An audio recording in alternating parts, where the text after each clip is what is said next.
एखाद्या नगराध्यक्षाचं पदग्रहण कधीही मी बघितलं नाही किंवा ऐतिहासिक निवडणूक झाली. ऐतिहासिक किरण ठाकरेची निवडणूक म्हणजे देवळी पॅटर्न म्हणून आज संपूर्ण महाराष्ट्रात फोकस झाला आहे. हे लंबी रेस का घोडा आहे बाई, हे तुम्ही सगळ्यांनी गुणाकार घेऊन जा. नमस्कार, मी गोपाल चोपडे प्रहार इफेक्ट न्यूज चॅनलमध्ये आपलं सहर्ष स्वागत करतो आहे. नुकतेच देवडीला जाणे झाले, त्याचे निमित्त हे होते की किरण ठाकरे यांचा पदग्रहण सोहळा. मी सोहळा याच्याकरता म्हणेल कारण आजपर्यंतच्या इतिहासामध्ये अशा पद्धतीचं एखाद्या नगराध्यक्षाचं पदग्रहण कधीही मी बघितलं नाही किंवा माझ्यापेक्षा वयाने जे काही मोठे नागरिक असतील त्यांनी अशा पद्धतीचं पदग्रहण एका नगराध्यक्षाचं नगर परिषद कार्यालयामध्ये बघितलेलं नाही. मुळात कार्यालयाच्या बाहेर येऊन हा सोहळा सगळ्यांना दिसावा किंवा बघता यावा याकरता, कारण त्याचं ते रूप सुद्धा तेवढ्या मोठ्या प्रमाणातलं होतं, म्हणून बाहेर एक स्टेज उभा राहावा लागला, मोठं पेंडॉल टाकावं लागलं आणि अशा स्वरूपामध्ये तो सोहळा सगळ्यांनी याची देही याची डोळा बघितला. एक लाईव्ह येण्यामागचं एक कारण हेही आहे की बऱ्याच काही गोष्टी मला इथे सांगाव्याशा वाटतात. ज्या पद्धतीनं किरण ठाकरेची निवडणूक देवडीकरांनी डोक्यावर घेतलेली होती, त्याच पद्धतीनं किरण ठाकरेचा पदग्रहण सोहळा सुद्धा लोकांनी डोक्यावर घेतलेला होता. लोकांनी स्वतःहून आयोजित केलेला होता. लोकांच्या उत्स्फूर्तपणे सहभागातून तो सोहळा खुललेला होता. निवडणूक झाली आणि निवडणुकीच्या आधी ज्यावेळेस ती निवडणुकीची रणधुमाळी राहते, त्यावेळेस आपण विरोधक म्हणून एकामेकावर ज्या काही आरोप प्रत्यारोप करतो, तर हे सगळे एक स्वाभाविक आहे. परंतु एकदा निवडणूक झाल्यानंतर जो काही लोकशाहीच्या संवैधानिक पद्धतीने जो काही निर्णय लागलेला आहे, तो निवडणुकीचा निर्णय विरोधकांनी असो सत्ताधाऱ्यांनी असो मान्य करायला हवा. तो पडलेल्या उमेदवारांनीही मान्य करायला हवा. त्याचप्रमाणे विजयी होऊन निवडून आलेल्या त्या उमेदवारांनीही मान्य करायला हवा, कारण तो लोकशाहीचा निकाल आहे, तो संवैधानिक निकाल आहे. परंतु या ठिकाणी याच्या वेगळं मला काहीतरी होताना दिसलं, जे भविष्याच्या दृष्टिकोनातूनही योग्य नाही आणि ऐतिहासिक भूतकाळालाही कलंकित करणारं ते सगळं मला तिथे वाटलं. म्हणून मला या ठिकाणी हे लाईव्ह घ्यावंसं वाटलं, कारण काही स्पष्टीकरण द्यायचे होते. मला काय वाटतं या सगळ्या दृश्याकडे बघून, या सगळ्या चित्राकडे बघून, ते माझं मत मला मांडावंसं वाटलं. आणि प्रत्येकाला हे वाटणं आणि ते प्रत्येकाने आपलं मत मांडणं हे गरजेचं असतं, अन्यथा सगळ्या गोष्टी मनात ठेवणं. त्याच्यामुळे काय आहे की कोण चुकलं किंवा कशा पद्धतीनं चुकलं हे आपल्या सगळ्यांना कळणार नाही. मी पहिल्यांदा जेव्हा जी निवडणूक स्टार्ट झाली आणि त्यावेळेसही मी 5 दिवस रिझल्टच्या जे ठरलेला रिझल्ट होता ज्या तारखेला, त्याच्या 5 दिवस आधी देवळीला गेलेलो होतो. त्यानंतर त्या मतदानाची तारीख त्या वेळेपुरता काही दिवसाकरता डिस्टर्ब झाली. त्यानंतर मग जेव्हा ती मतदानाची तारीख नव्याने ठरली, त्यावेळेस मी पुन्हा एक 4-5 दिवस आधी तिथे गेलो, त्या प्रचारात राहिलो आणि तिथलं प्रत्येक तळागाळातलं वातावरण जे काही म्हणतो आपण, ते जाणून घेण्याचा प्रयत्न केला. ऐतिहासिक निवडणूक झाली.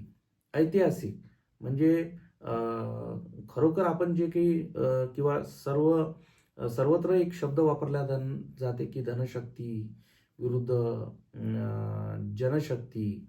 परंतु खरोखर जर बघितलं तर हे देवळीमध्ये बघायला मिळालं. जो एक किरण ठाकरेची निवडणूक म्हणजे देवळी पॅटर्न म्हणून आज संपूर्ण महाराष्ट्रात फोकस झाला. इथे एक अपक्ष उमेदवार उभा राहतो. तो आपलं पॅनल उभं करतो, कोणत्याही प्रकारच्या पक्षाचा आधार न घेता. सगळ्या पॅनलमधले उमेदवार हे सर्वसामान्य असतात आणि कोणत्याही प्रकारचा आधी निवडणुकीचा वगैरे विशेष काही अनुभव नसताना हे सगळे लोक आपलं मतदानाला किंवा त्या निवडणुकीला पुढे जातात. हे सगळं होत असताना कुठेतरी मतदार मायबापांना असं वाटतं की काहीतरी नवं होते आहे, तर आपण का बरं मागे राहावं, आपण त्यांच्या मागे नवं जे काही समोर येते आहे त्याच्या मागे ठाम उभं राहावं आणि काहीतरी नवीन जे काही होते आहे त्याला सपोर्ट करावा.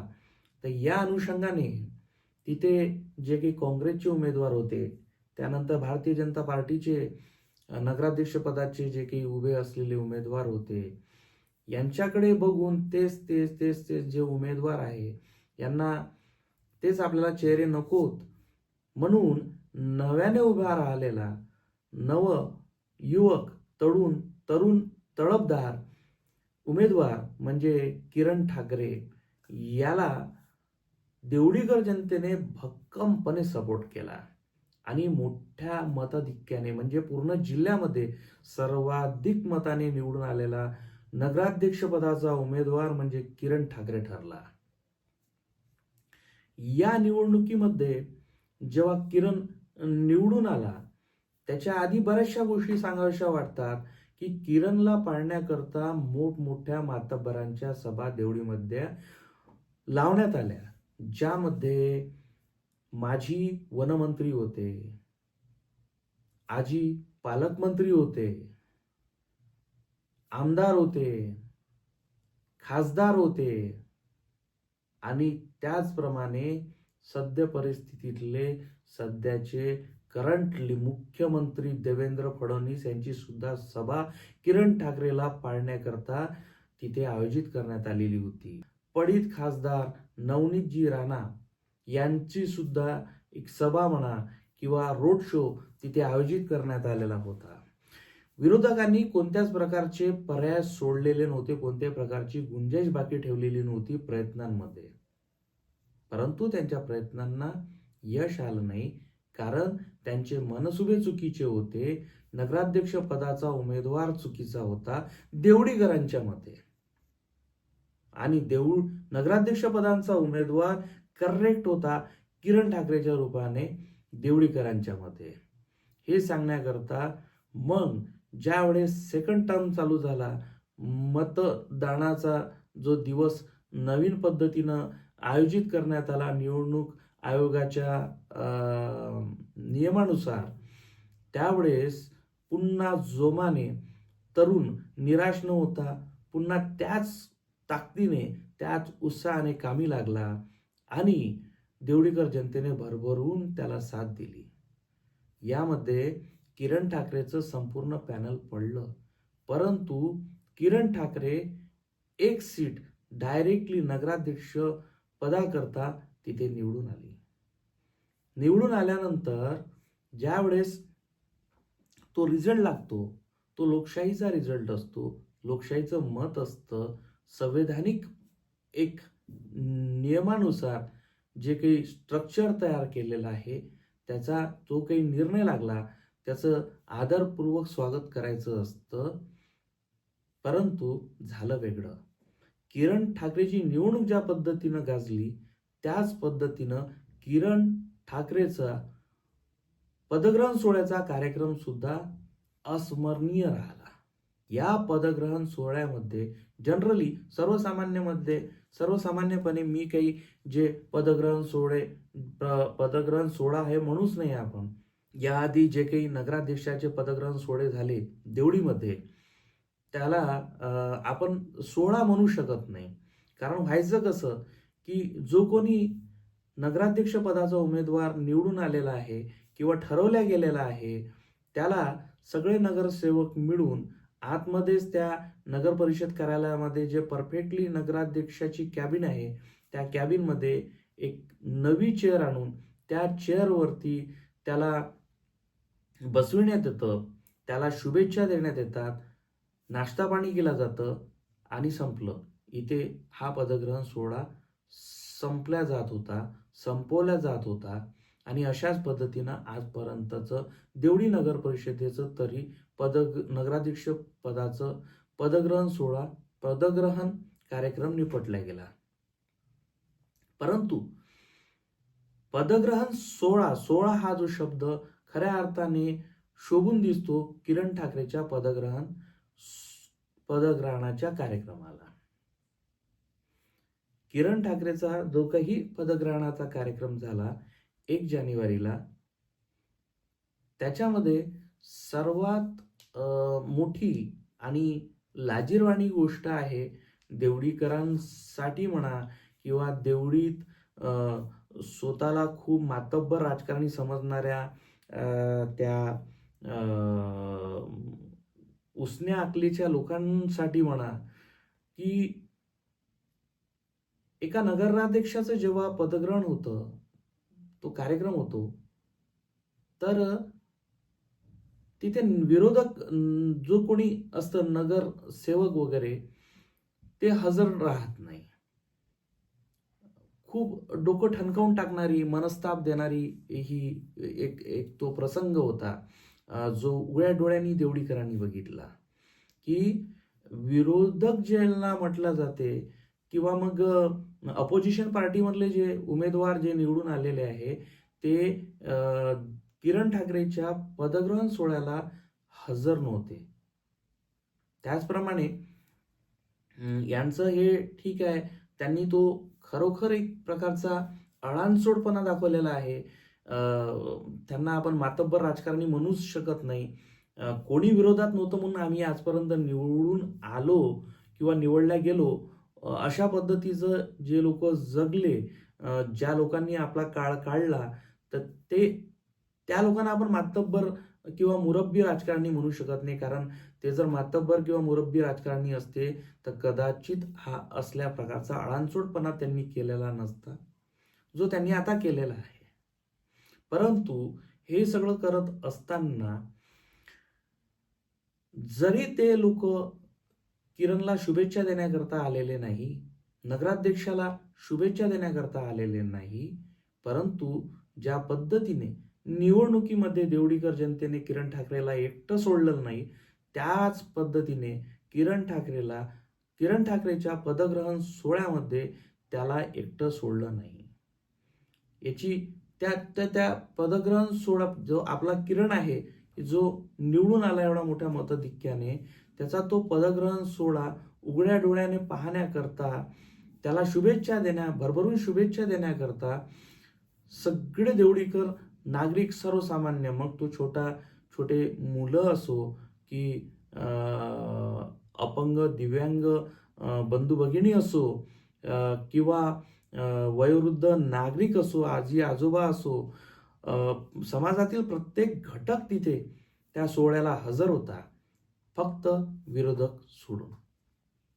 आता त्या विरोधकांना कोणाचा आदेश होता, त्यांच्या मागे किंवा मग त्यांच्या मनात कोणाविषयीची एक दहशत होती, तो भाग वेगळा. मी त्याच्यात जाणं पसंत करणार नाही, कारण बऱ्याच गोष्टीवर मला बोलणं अजून आवडेल. त्याच्यामध्ये नंतर आपण जे काही बघितलं की मला या ठिकाणी आवर्जून हे सांगावंसं वाटेल की ठीक आहे, हे राजकारणी जे लोक आहेत ते आपल्या आपल्या पद्धतीने विचार करत राहतात, त्यांना 5-5 वर्षाचंच लेणं देणं राहतं, किंवा मग त्यांचा माइंड तेवढा संकुचित काही लोकांचा असतो. परंतु याच्यामध्ये प्रशासनाच्या लोकांनी आपला वेगळा दिमाग लावू नये, किंवा प्रशासनाच्या लोकांनी त्या ज्या जबाबदारीच्या खुर्चीवर जेव्हा ते बसलेले आहे, ती उसनी अक्कल घेऊन बसू नये किंवा उसनी अक्कल घेऊन तिथे प्रशासकीय कारभार करू नये, असं मला वाटतं किंवा मला या ठिकाणी सांगावंसं वाटतं. त्यांनी आपलं डोकं शांत ठेवावं. त्याचप्रमाणे प्रशासनाच्या नियमानुसार आपला कारभार चालावा. अन्यथा जर तुम्हाला यांचीच हमाली करायची आहे तर मग सरळ सरळ यांच्या पक्षाचे दुपट्टे गळ्यामध्ये घालावे आणि आपलं जे काही प्रशासकीय कारभार करावा. त्यास कोणत्याही प्रकारची लाज वाटण्याची गरज नाही. कारण मुळात तुम्ही आहात तसे दाखवण्याविषयी कशाची लाज आली. परंतु कारण हे मला या ठिकाणी यासाठी म्हणावंसं वाटलं की त्या दिवशी सीओ मॅडम सुद्धा गैरहजर होत्या. हालाकी त्यांनी कारण दिलं प्रकृती अस्वस्थ असल्याचं. परंतु ज्यावेळेस अशी सिच्युएशन येते की तुम्ही नाही हजर राहू शकत, त्यावेळेस एखादा दुसरा कोणतरी शासकीय प्रतिनिधी त्या जो मोठं पद आहे, त्या देवडीचा जो प्रथम नागरिक बनलेला आहे, त्याचं नगर परिषदमध्ये जेव्हा स्वागत केलं जाते पहिल्यांदा, त्याला जेव्हा पदग्रहण म्हणून त्या चेअरवर मान सन्मानाने बसवलं जाते, तर त्यावेळेस तुमचा एक शासकीय प्रतिनिधी म्हणून तिथे तुम्ही अनुपस्थित असताना तिथं उपस्थित ठेवणं तुमच्या आदेशाने गरजेचं होतं. परंतु तो प्रतिनिधी सुद्धा तिथे हजर नव्हता.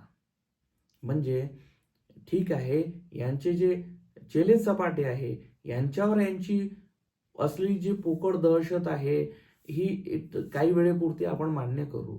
परंतु प्रशासनाला हे आगाऊ धंदे करण्याची काही गरज नाही. त्यांनी कोणाच्याही दडपशाहीमध्ये कारभार करूच नाही. कारण प्रशासनाची एक वेगळी पॉवर आहे.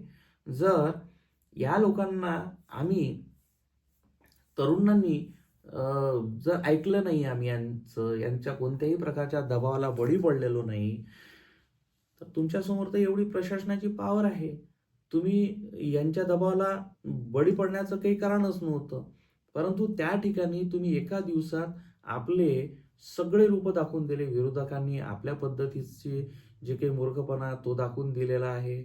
त्याचप्रमाणे प्रशासनाच्या लोकांनी सुद्धा जे काही आहे त्यांनी गैरहजर राहून त्यांचा आळांसोटपणा दाखवून दिलेला आहे, जो योग्य नव्हता असं मला वाटतं आणि हे सगळ्यांचं मत पडलेलं आहे.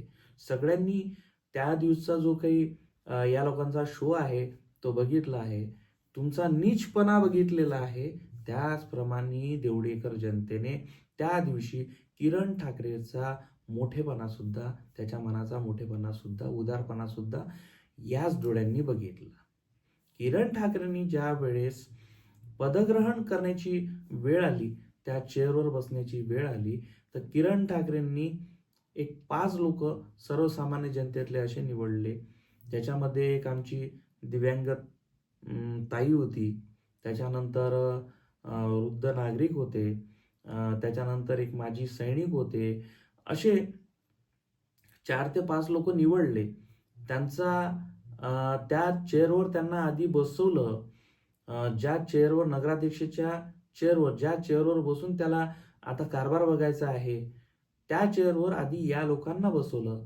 त्यांचा सन्मानपूर्वक सत्कार करण्यात आला आणि त्यानंतर त्या खुर्चीवर मग तो स्वतः बसला. म्हणजे याच्याहून हे लक्षात येईल की या मुलाला किती मोठी दूरदृष्टी आहे. हे लंबी रेस का घोडा आहे बाई, हे तुम्ही सगळ्यांनी दिमागात घेऊन चाला.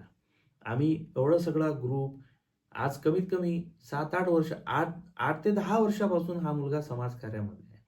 आम्ही सगळ्यांनी एकत्र येऊन याला कव्हरिंग दिलं आणि तो आमच्या लहान भावासारखा आहे, तो आम्हाला मोठ्या भावासारखा सगळे मानतात. हे सगळं करत असताना आम्हाला त्याचे पुढचे पावलं लक्षात आले म्हणून आम्ही त्याच्या पाठीशी राहिलो. त्याच्यामध्ये तो एवढ्याच पुरती मर्यादित राहणारा माणूस नाही, तो याच्या खूप पुढे जाणार आहे. या छोट्या छोट्या प्रसंगातून त्याने हे दाखवून दिलेलं आहे की तो एवढ्या पुरतीच मर्यादित राहणारा व्यक्ती नाही.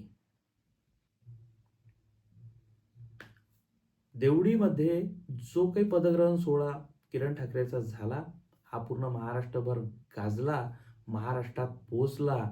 त्याचप्रमाणे त्याचा मोठेपणा ज्या पद्धतीनं महाराष्ट्रात पोहोचला त्याच पद्धतीनं विरोधकांचा कमीपणा सुद्धा तिथे फोकस झाला. इतर कामाच्या गडबडीमध्ये हा व्हिडिओ करायला मला थोडासा वेळ झाला. परंतु माझ्या मनात या सगळ्या बाजू मांडणं गरजेचं वाटलं मला. त्या पद्धतीने मी मांडल्या. किरणच्या बरोबर जनसमुदाय मोठ्या प्रमाणात उभा आहे आणि सदैव राहील. कारण त्याच्यामध्ये काम करण्याची ऊर्जा जी मी बघितली ती त्याचं भविष्य घडवणारी आहे. त्यामुळे तो एकटा कधी पडणार नाही. विरोधकांनी अशा पद्धतीचं जे काही नुकतंच दर्शन घडवलं त्यांनी, असं चुकीनंही करू नये. आणि आता ज्या वेळेस हे सगळी निवडणूक पार पडलेली आहे, तर आता वैरभाव, द्वेष वगैरे हे सगळं त्या नगर परिषदच्या बाहेर ठेवून नगर परिषदच्या आतमध्ये त्याला विकासात्मक कामाकरता त्याला सहकार्य करावं. आपला जो काही अनुभव आहे आधीचा त्याचा उपयोग त्याचं जे काही नवीन पद्धतीने आता हे सगळं कारभार हाताळणार राहील त्याला कसं उपयोगी पडेल हे इथे आपला माइंड लावावा, त्याच्या पाठीशी उभं राहावं आणि एकच उद्देश ठेवावा की देवळीचा विकास कसा करता येईल. कारण किरणमध्ये ते गट्स आहे, तो खूप चांगल्या पद्धतीनं राज्यकारभार हाताळेल, हा आमचा ठाम विश्वास आहे. धन्यवाद.